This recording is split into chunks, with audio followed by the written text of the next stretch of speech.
آہن آہ من قلت الذات، یہ وہ ہے جس کو کہا گیا تیرا گھر میرے گھر کے سامنے ہوگا۔ وہ ایسے تڑپ رہے تھے جیسے سانپ کا ڈسا تڑپتا ہے، اور ایسے رو رہے تھے جیسے غموں کا مارا روتا ہے۔ اور لو کان بعدی نبی لکان عمر، سارے مرید ایک شخص مراد، کتنے بڑے آدمی۔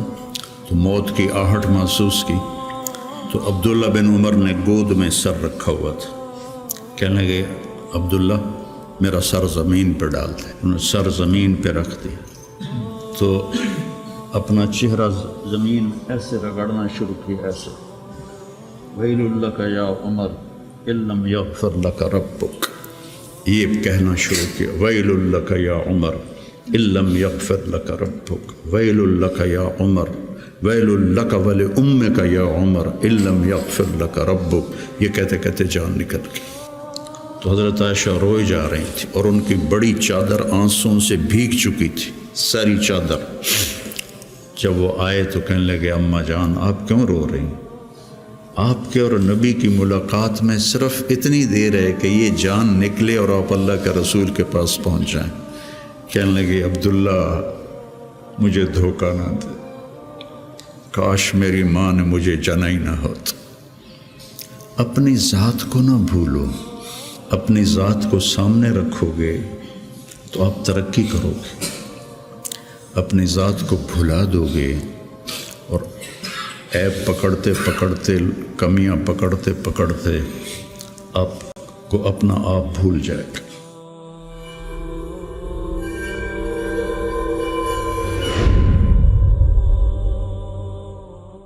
بسم اللہ الرحمن الرحیم، والصلاة والسلام علی رسولہ الکریم وعلی آلہ وصحبہ اجمعین، اما بعد۔ انبیاء کی محنت اور تحریک میں فرق ہے بہت واضح اور بڑا۔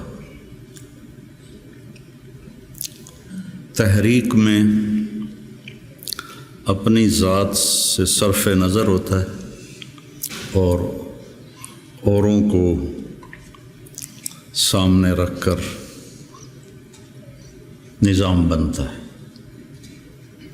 انبیاء کی محنت میں اپنی ذات کی طرف ساری محنت ہوتی ہے اور اس کے ساتھ ساتھ اوروں پر محنت ہوتی ہے۔ امرت ان اکون اول من اسلم،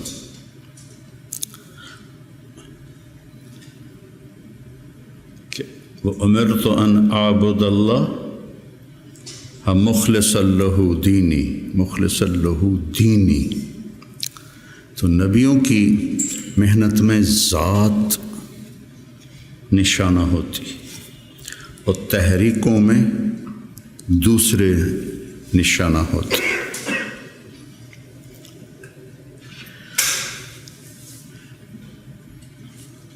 اس سے اپنی ذات بنتی ہے۔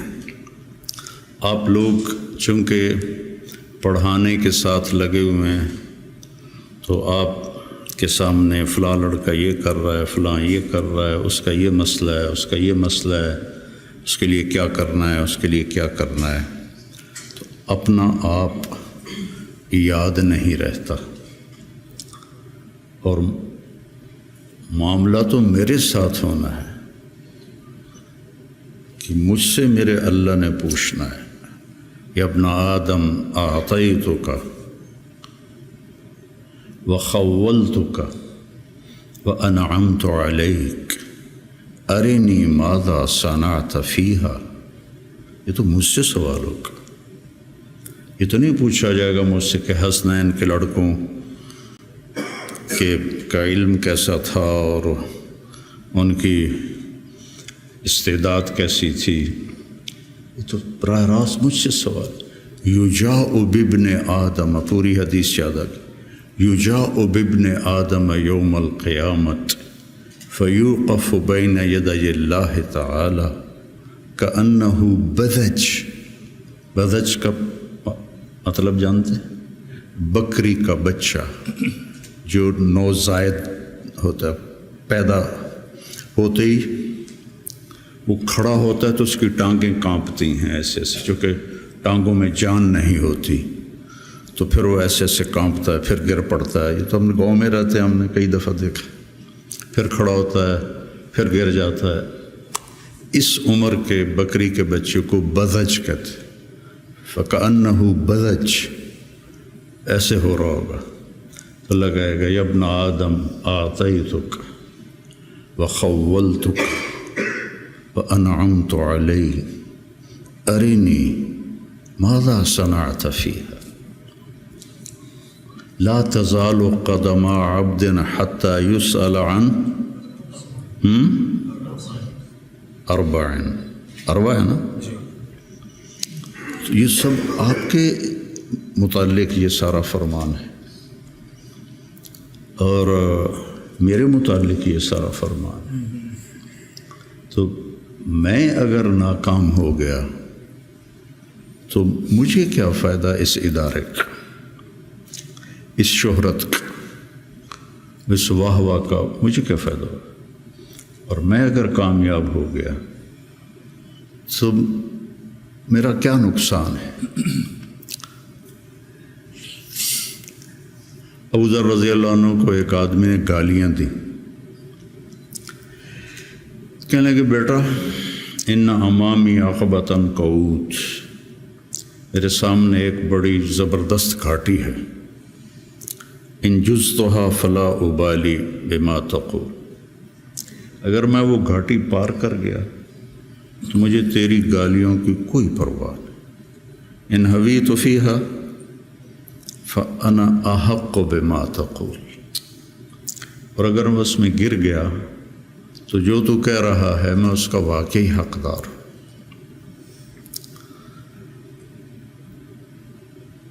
تو انبیاء کی محنت اور اللہ تعالیٰ کا جو یا ایھا الانسان، ایک ایک کو اللہ مخاطب ہو کے کہہ رہا ہے یا ایھا الانسان، یا ایھا المسلم نہیں کہا، المومن نہیں کہا، یا ایھا الانسان۔ پھر آگے گلا ہے ما غرک بربک الکریم،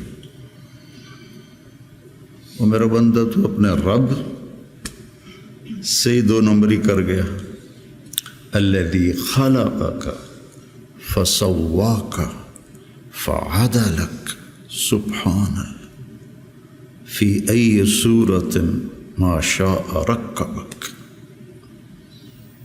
یا ایھا الانسان یعنی یا طارق جمیل ما غرک بربک الکریم، یا ایھا الانسان انک کادح الی ربک کدحا فملاقیہ۔ میں کتنا آگے جا رہا ہوں۔ مولانا الیاس صاحب رحمۃ اللہ علیہ کی بات سنی مولانا سعید خان صاحب رحمۃ اللہ علیہ سے کہ مجھے دو خطرے ہیں اپنے کام کرنے والوں سے، کہ جب کہ کام کی ترقی کو اپنی ترقی سمجھنے لگ جائیں گے،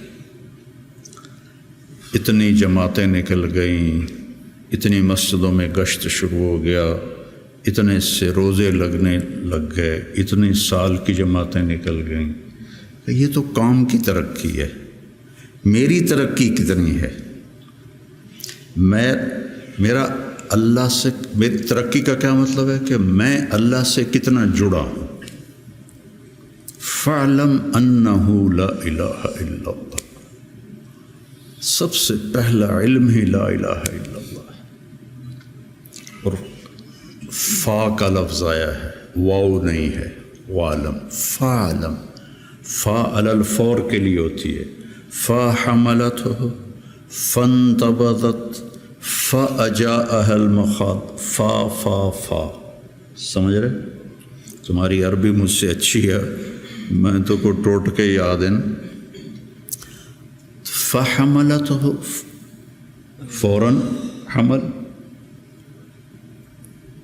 فانتبذت بہ مکانا قصیا، فوراً دوڑ کے دور گئی، فَأَجَاءَهَا الْمَخَاضُ، فوراً درد ذیل ہوا اور بچہ پیدا ہو گیا۔ فَعْلَمْ،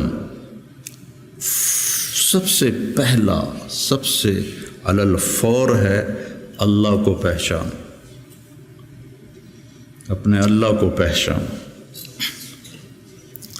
عبد الرحمن ابن عوف نے آ کر کہا ابو بکر رضی اللہ عنہ سے، اللہ کو کیا جواب دو گے جو تو عمر کو خلیفہ بنا کے جا رہے، جو اتنا شدید ہے اور سخت ہے؟ آپ نے کہا انا اعلم بربی منک، میں تم سے زیادہ اپنے رب کو جانتا۔ سبحان اللہ،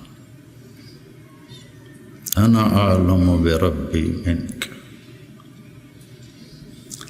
وہ جو 3 لوگوں نے کہا تھا میں شادی نہیں کروں گا، میں رات نہیں سوؤں گا،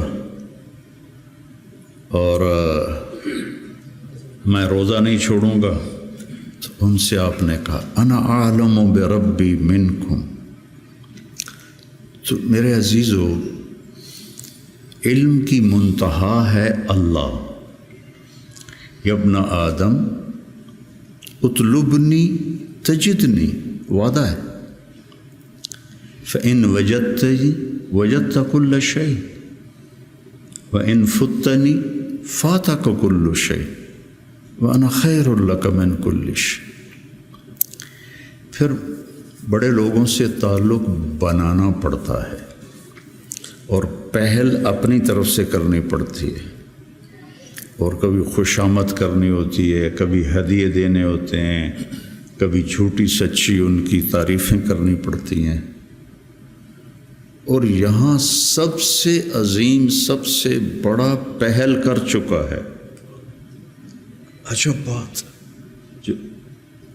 کہ غنی عن العالمین، فإن تکفروا فإن اللہ غنی عن العالمین۔ اور جو اتنا بڑا ہو، جس کو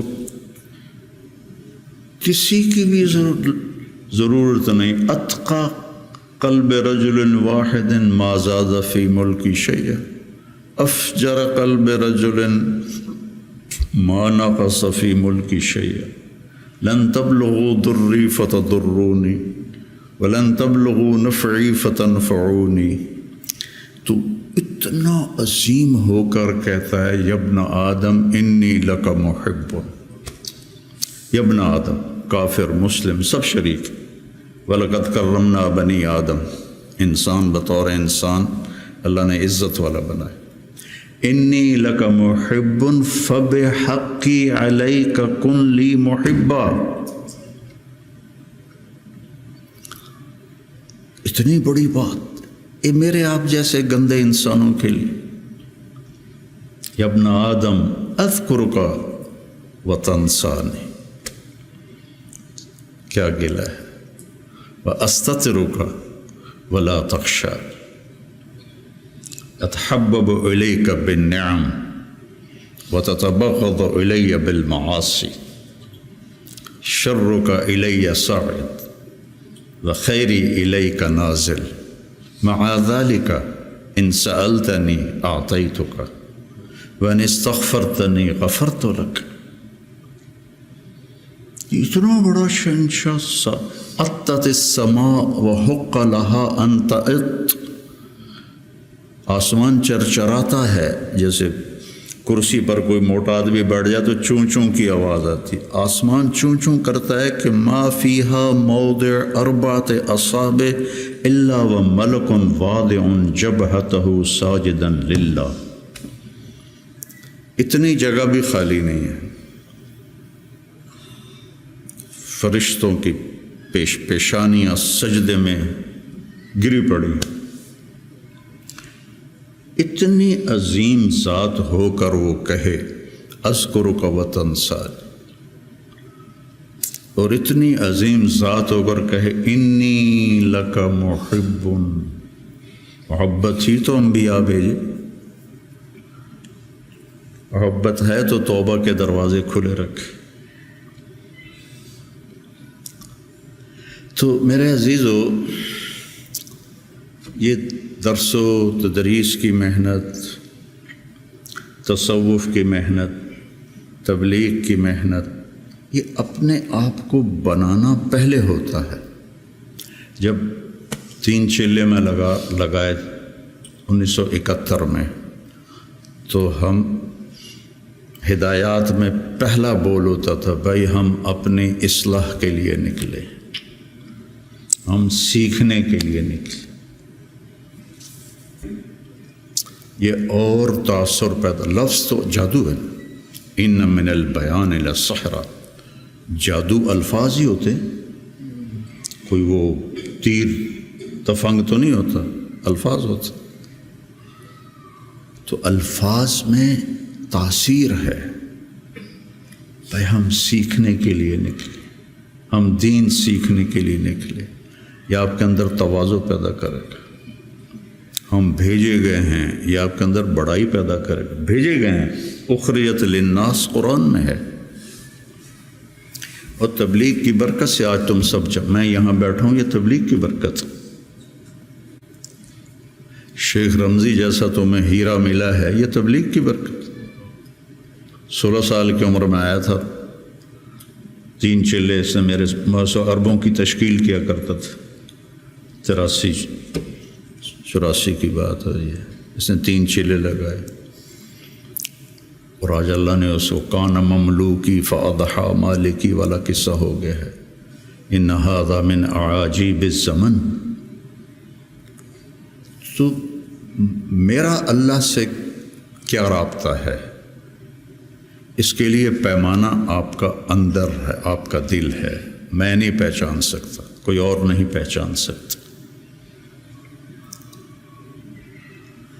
مسروق ابن اجدع فرماتے ہیں رحمہ اللہ کہ صحبت 70 نبی صحابیہ، کہ میں نے 70 صحابہ کی صحبت اٹھائی، سے مراد ہے کئی صحابہ۔ 70 کا لفظ عدد کے لیے نہیں ہوتا، کثرت کے لیے ہوتا ہے۔ تو میں نے ان سب کا علم 6 آدمیوں میں دیکھا: عمر بن خطاب، عبداللہ بن مسعود، علی بن ابی طالب مہاجرین میں سے، زید بن ثابت، معاذ بن جبل، ابی بن کعب انصار میں سے۔ پھر ان 6 کے ساتھ میں رہا تو میں نے 6 کا علم 2 میں دیکھا: عبداللہ بن مسعود، علی بن ابی طالب۔ میرا اس پہ اضافہ ہے کہ میں نے ان 2 کو پڑھا تو مجھے علی بن طالب سب پر فائق نظر آئے کہ ان سے بڑا عالم صحابہ میں کوئی نہیں تھا، انتہا پر تھا۔ اور یوں ہاتھ پکڑا اللہ کے نبی نے، اور ایسے اب کبھی بڑے جذبے جوان تھے، نہ وہ عشق میں رہی گرمیاں، نہ وہ حسن میں رہی شوخیاں، نہ وہ غزدمی میں تڑپ رہی، نہ وہ خم ہے زلف ایاز میں۔ میرا تو اب یہ حال ہے، پڑھے بغیر نیند ہی نہیں آتی تھی۔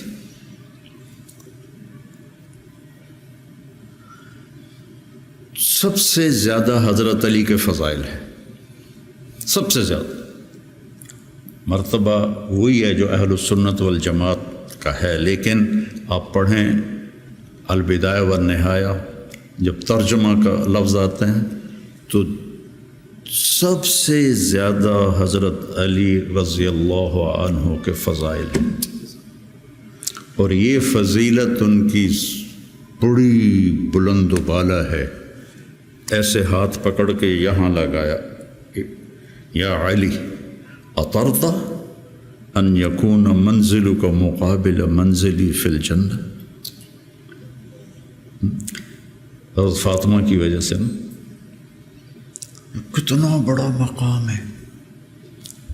اور زرار ابن زمرہ کنانی فرماتے ہیں: وَلَقَدْ رَأَيْتُهُ فِي بَعْضِ مَوَاقِفِهِ وَقَدْ أَرْخَى اللَّيْلُ سُدُولَهُ وَغَارَتْ نُجُومُهُ وَهُوَ قَائِمٌ فِي الْمِحْرَابِ يَتَمَلْمَلُ تَمَلْمُلَ السَّلِيمِ۔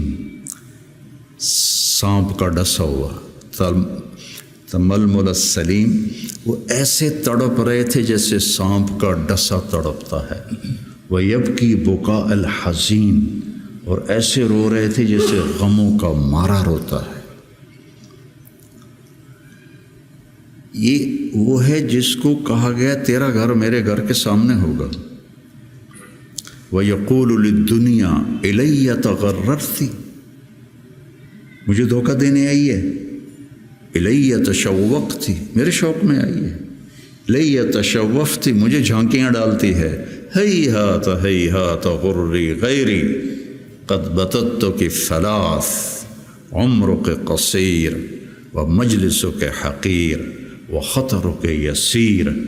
یہ جملہ اگلا سنانا تھا، آہن آہ من قلت الذات وبعد السفر ووحشت الطریق۔ اللہ اکبر، کون شخص یہ کہہ رہا ہے؟ قلت الذات، نبی کے گھر کے سامنے گھر قلت الذات سے ہو سکتا؟ بعد السفر ووحشت الطریق، اللہ اکبر۔ اور علم ایسے تھا کہ یتفجر العلم من جوانبہ وتنطق الحکمت من نواحیہ۔ اس جملے کو، یہ میں آپ کو آج سے کوئی 40 سال پہلے حیات الصحابہ پڑھی تھی، اور اس میں یہ علی کی رضی اللہ عنہ کی صفات کو میں نے یاد کیا تھا، تو آج آپ کی برکت سے وہ زبان پہ آ گئی ہیں۔ ان کے روئیں سے علم کے چشمے پھوٹتے تھے، اور حکمت نے ان کو گھیرے میں لیا ہوا تھا۔ میں نے یاد بھی کیا، میں نے ترجمے بھی کیے، لیکن اس کو حقیقی طور پر میں سمجھا، گلگت جا رہے تھے تو راستے میں بڑے خوبصورت مناظر آتے ہیں، چلاس پر تو پھر کالے پہاڑ شروع ہو جاتے، اس سے پہلے بڑے خوبصورت مناظر آتے، پہاڑوں سے ایسے چشمے گر رہے ہوتے۔ تو ایک پہاڑ سے گزرے نا، تو اس میں سے چشمے بہت سارے گر رہے تھے ایسے۔ تو ایک دم مجھے یہ جملہ سمجھ میں آیا کہ میں نے گاڑی رکوا لی، میں نے کہا یار وکھن دو، میں ان کو ایسے دیکھ رہا تم یتفجر العلم من جوانبہ، پہاڑ کے پتھروں سے چشمے نکل رہے تھے 15-20، تو انہوں نے پورے پہاڑ کو خوبصورت بنا دیا تھا۔ اب تصور کرو اگر اس پہاڑ کے ہر پتھر سے چشمہ پھوٹ رہا ہو تو کتنا خوبصورت ہوگا۔ علی کو اس جملے میں پہاڑ دکھایا گیا ہے، اور اس کے ایک ایک پتھر سے علم کے چشمے نکل رہے ہیں، اس کے ایک ایک روئیں سے علم کے چشمے نکل رہے ہیں۔ وہ کیا چیز ہوگی؟ اور حکمت زبان کا بول ہے، من یؤت الحکمت فقد اوتی خیرا کثیرا، اور ان کو حکمت نے چاروں طرف سے گھیرے میں لے لیا ہے۔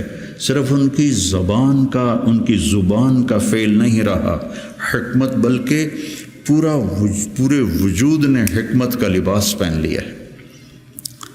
اور پھر وہ کہتے ہیں قلت الذات بعد السفر وحشت الطریق، اور لو کان بعدی نبی لکان عمر۔ اب مسجد میں داخل ہوئے تو آپ کے ادھر ابو بکر تھے، ادھر عمر تھے رضی اللہ عنہ، سامنے صحابہ بیٹھے تھے۔ آپ نے ان سے فرمایا دیکھ رہے ہو، ہاکذا نحشر یوم القیامہ، میں قیامت کے دن ایسے اٹھوں گا، میرے سیدھے ہاتھ ابو بکر ہوگا، الٹے ہاتھ عمر ہوگا۔ ملہم مراد، سارے مرید، ایک شخص مراد، کتنے بڑے آدمی۔ تو صحابہ نے مشورہ کیا کہ فتوحات ہو گئی ہیں، قیصر اور کسریٰ کے خزانے مدینے میں آ گئے ہیں، اور عمر کا وہی حال ہے، وہی مجاہدہ ہے، وہی مشقت ہے، تو اب اسے نرم روٹی کھانی چاہیے۔ حضرت عمر کی روٹی کوئی کھا نہیں سکتا تھا، اٹک جاتی تھی گلے میں، اتنی سخت ہوتی تھی۔ تو انہیں لباس بھی، بڑے بڑے وفود آتے ہیں تو انہیں لباس بھی اچھا پہننا چاہیے، اور کوئی اب خادم رکھ لیں، اتنے غلام ہیں، کوئی خادم اپنی خدمت کے لیے رکھ لیں۔ یہ کون مشورہ کر رہے ہیں؟ زبیر بن عوام، طلحہ بن عبید اللہ، سعد بن ابی وقاص، عبد الرحمن بن عوف، علی بن ابی طالب، ابو عبیدہ بن جراح، 6 اصحاب عشرات المبشرہ میں سے 6 آدمی یہ مشورہ کر رہے ہیں۔ حضرت علی نے کہا مانے گا نہیں، جو تم مرضی کر لو۔ حضرت علی نے کہا نہیں مانے گا، کہا نہیں ہم انشاءاللہ منوائیں گے، ہم خود نہیں جاتے، ہم حضرت عائشہ کو بھیجتے ہیں اور حضرت حفصہ کو بھیجتے ہیں، دونوں امہات المومنین ہیں اور ایک بیٹی ہے، تو ان کی ضرور مانیں گے۔ تو یہ دونوں تشریف لائیں اور متکلم بنی حضرت عائشہ، کامر المومنین آج آپ سے ایک بات کرنی ہے۔ کہنے لگے کہو۔ کہنے لگے اللہ کے رسول کے دور میں نہ دنیا آئی، نہ اللہ کے نبی نے دنیا کا ارادہ کیا، تو وہ مشقت میں گزر گئے۔ میرے باپ ابو بکر کے دور میں دنیا کی فتوحات نہ آئیں، نہ انہوں نے ارادہ کیا، وہ بھی گزر گئے۔ اب اللہ نے آپ کے لیے دنیا مسخر کر دی ہے اور لہر بہر ہے، اور آپ کا وہی حال ہے۔ آپ کچھ نرمی کریں۔ وہ جو پچھلی باتیں انہوں نے کہیں، غلام رکھیں، اچھے کپڑے پہنیں، بڑے بڑے وفد آتے ہیں، نرم کھانا کھائیں، نرم بستر استعمال کریں۔ اور عمر کا رنگ بدلنا شروع ہو گیا۔ تو حضرت حفصہ دیکھ رہی تھے بے ابا گیا چھت نال، تو جب حضرت عائشہ خاموش ہوئی تو کہنے لگے یہ بتاؤ تمہیں یہ کس نے بھیجا ہے؟ تو کہنے لگی پہلے کوئی ہاں نہ کرو تو پھر ہم بتائیں گے۔ کہنے لگے اگر مجھے پتہ چل جائے نا کہ تمہیں کس نے بھیجا تو میں مار مار مار کے ان کے چہرے لہو لہان کر دوں۔ پھر فرمانے لگے حفصہ تو گھر والی ہے نا، یہ بتا کبھی اللہ کے نبی نے 2 ٹائم کھانا کھایا؟ زندگی میں کبھی 2 وقت کھانا کھایا؟ وہ کہنے لگی نہیں۔ فرمانے لگے صبح کھاتے تھے تو شام نہیں کھاتے تھے، شام کو کھاتے تھے تو صبح نہیں کھاتے تھے، کہ جی اللہم نعم۔ ایک دفعہ تو نے ایک چھوٹے سے میز پر کھانا رکھ کے دیا تھا، تمہیں یاد ہے؟ تو اللہ کے نبی نے اٹھا کے زمین پہ رکھ لیا تھا اور کہا تھا آکل کما یاکل العبد، کہ جی اللہم نعم۔ تمہیں یاد ہے اللہ کے نبی کا ایک ہی جوڑا ہوتا تھا اور اسے وہ خود دھوتے تھے، اور بعض اوقات وہ خشک نہیں ہوتا تھا اور بلال آ جاتے یا رسول اللہ الصلاۃ، تو آپ کہتے ابھی میرے کپڑے خشک نہیں ہوئے، یہاں تک کہ نماز تاخیر ہو جاتی تھی اور آپ وہ خشک ہو کر اس کو پہن کے جا کے نماز پڑھاتے تھے۔ اور یہ بھی تمہیں یاد ہو، وہ کہنے لگی اللہم نعم، کہ یہ بھی تمہیں یاد ہوگا کہ ایک دن وہ جوڑا بھی نہیں تھا تو آپ نے پڑوسن سے چادر مانگی تھی جس کو لپیٹ کر جا کے نماز پڑھائی تھی، یاد ہے؟ کہنے لگے اللہم نعم۔ کہا نبی کا بستر کیسا تھا تیرے گھر میں؟ کہا ایک ٹاٹ تھا، اس کو میں دوہرا کر کے بچھا دیتی تھی رات کو۔ تو حضرت عمر کہنے لگے ایک رات تو نے اس کی 4 تہیں لگا دیں، تو صبح اللہ کے نبی نے کہا حفصہ میرا بستر تبدیل کر دیا ہے؟ کہ نہیں یا رسول اللہ وہی ہے، بس 2 کی 4 تہ لگا دی۔ کہا اس کو دوبارہ ویسے کر دے، مجھے رات کو اٹھنے میں مشکل پیش آئی اس کی نرمی کی وجہ سے، یاد ہے؟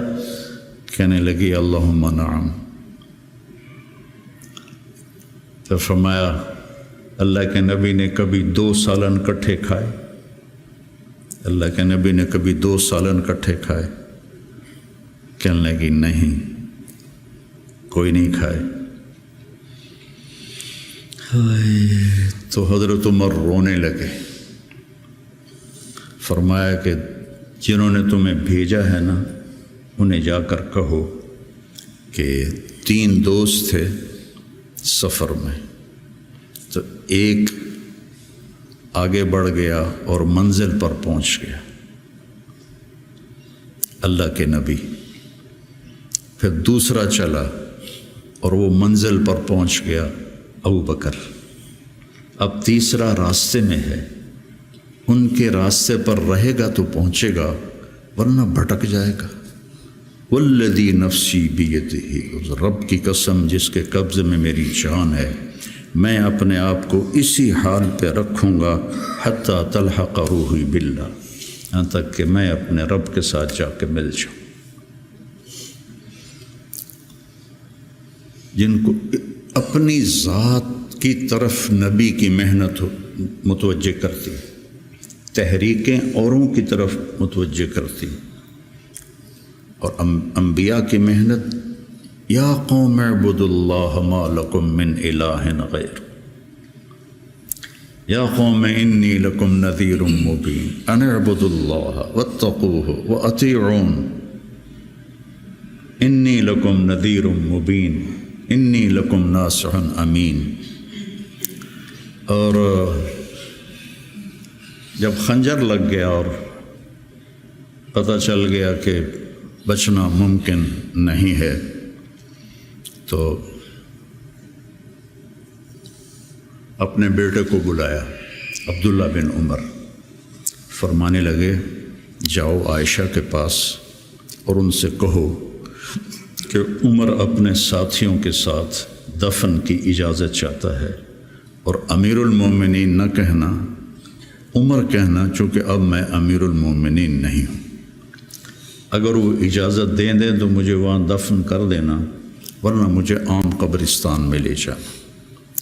عبداللہ بن عمر رضی اللہ تعالیٰ عنہ تشریف لے گئے تو عائشہ رضی اللہ عنہ بیٹھی رو رہی تھی، تو انہوں نے عرض کی، اماں جان، میرا باپ عمر بن خطاب اپنے ساتھیوں کا قرب چاہتا ہے۔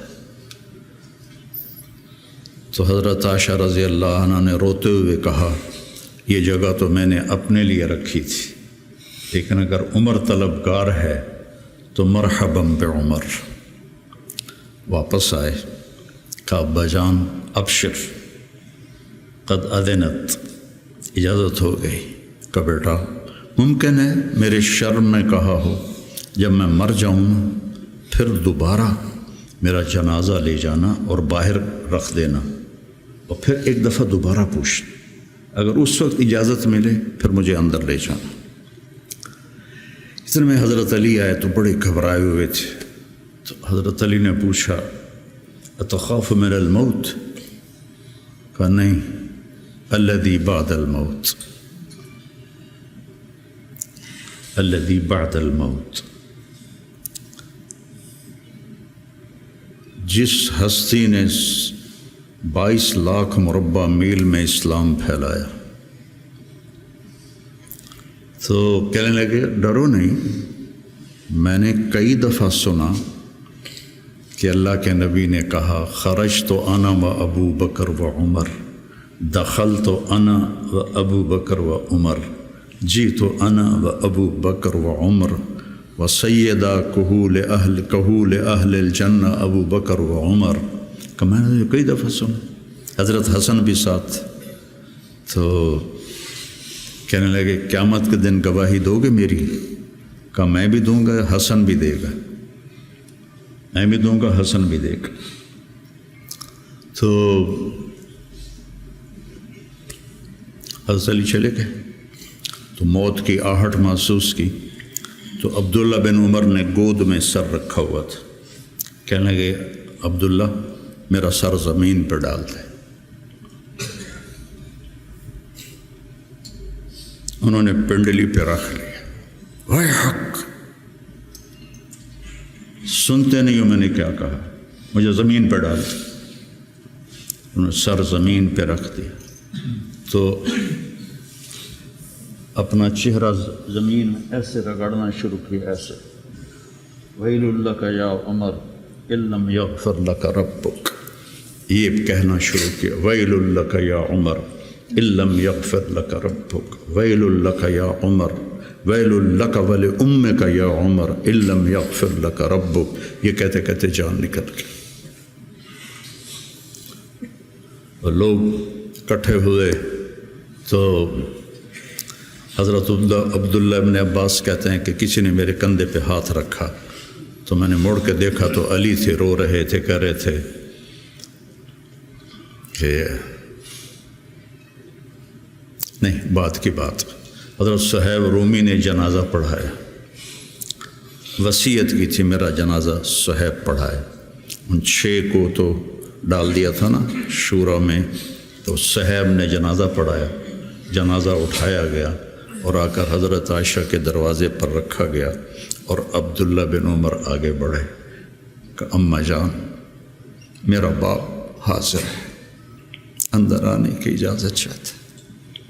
تو عائشہ رضی اللہ عنہا نے اپنی چادر اٹھائی اور اپنے آپ کو ڈھانپا اور باہر نکل گئی، مرحبا بعمر۔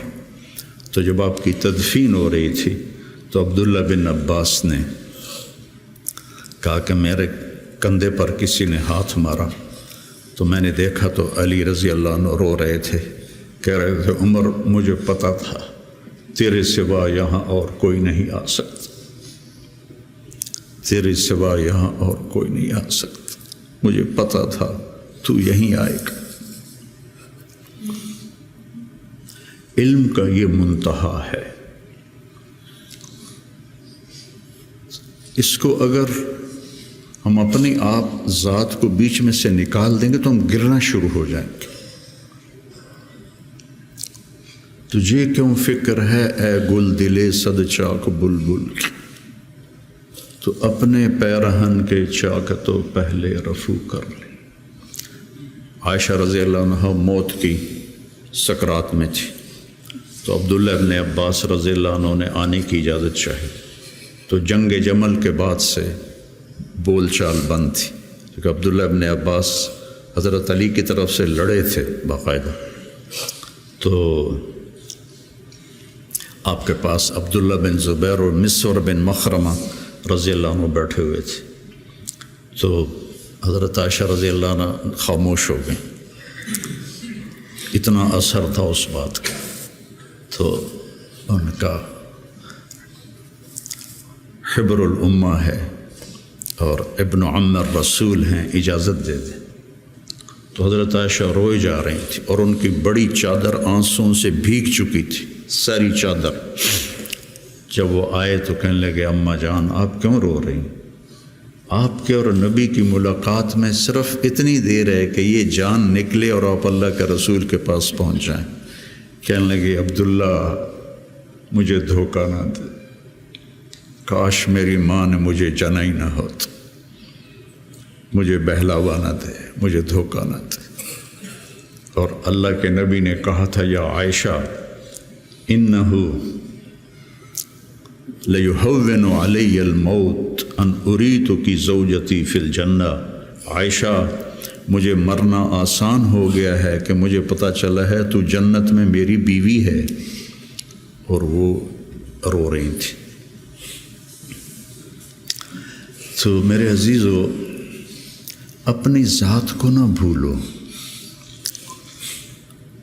اپنی ذات کو سامنے رکھو گے تو آپ ترقی کرو گے، اپنی ذات کو بھلا دو گے اور عیب پکڑتے پکڑتے، کمیاں پکڑتے پکڑتے آپ کو اپنا آپ بھول جائے گا۔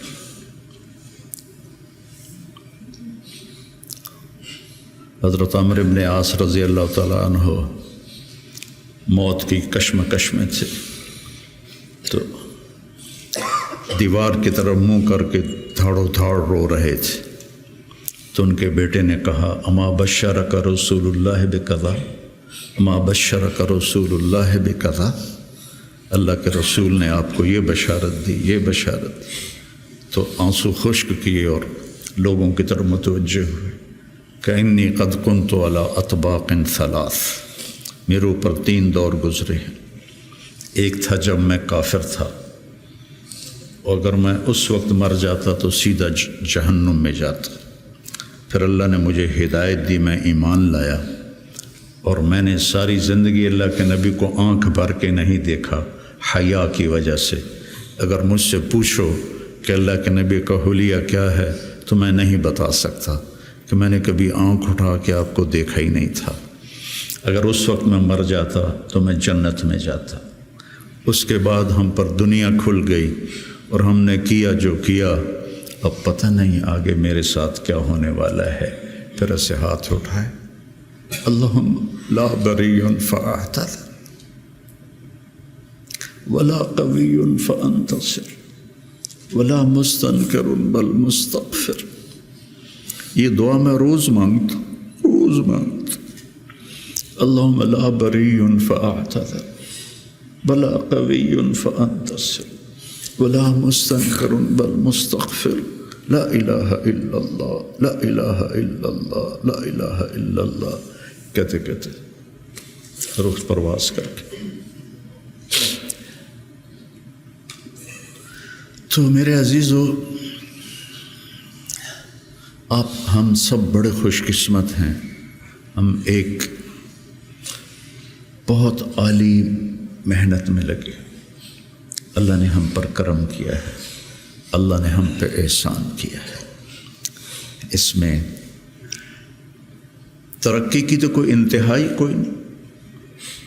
اللہ کو پا لینے کی جستجو نہ ختم ہونے والا سفر ہے۔ چونکہ اللہ کی حد، میں گاؤں سے چلا فیصل آباد 1.5 گھنٹے میں پہنچ گیا، منزل آ گئی، لیکن اللہ کی کوئی حد نہیں۔ جتنا اس کو پاؤ گے اتنا کھویا ہوا محسوس کرو گے، انتہائی کوئی نہیں۔ یہ وہ سفر ہے جس کی کوئی حد نہیں ہے۔ عبث ہے جستجو بحر محبت کے کنارہ کی، بس اس میں ڈوب ہی جانا ہے اے دل پار ہو جانا۔ تو میری گزارش ہے، اپنے ذات، اپنے آپ اخلاق پہ نظر رکھو، اپنے اعمال پہ نظر رکھو، عبادت کا ذوق پیدا کرو، قرآن کا ذوق پیدا کرو۔ میں کتنی تکلیف میں ہوں، اب تو میں بیکار گھر پہ بیٹھا ہوں، لیکن جب میں ایسے پہیے کی طرح گھوم رہا تھا تو میں 50 60 100 نفل روزانہ پڑھتا تھا، کہ میری اب بھی پڑھتا ہوں۔ آج وہاں سے چل کے یہاں میرے 50 نفل نہیں قضا ہوئے، کہ یہ میری ضرورت ہے کہ وسجد وقترب، نماز اللہ کے قریب کرتی ہے۔ وسجد وقترب، نماز پڑھ اور اللہ کے قریب ہو جا۔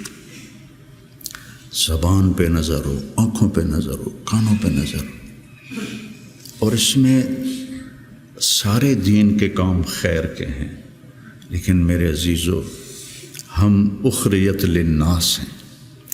ساری کمیوں کے باوجود تبلیغ کی، ابھی بھی بننے کے لیے بہترین راستہ ہے۔ چھٹیوں میں آپ اپنا چلہ قضا نہ کیا کر، مجھے تکلیف ہوتی، کیونکہ میرا جگر دل چیر کے دیکھو تو تبلیغ کے سوا کچھ نہیں۔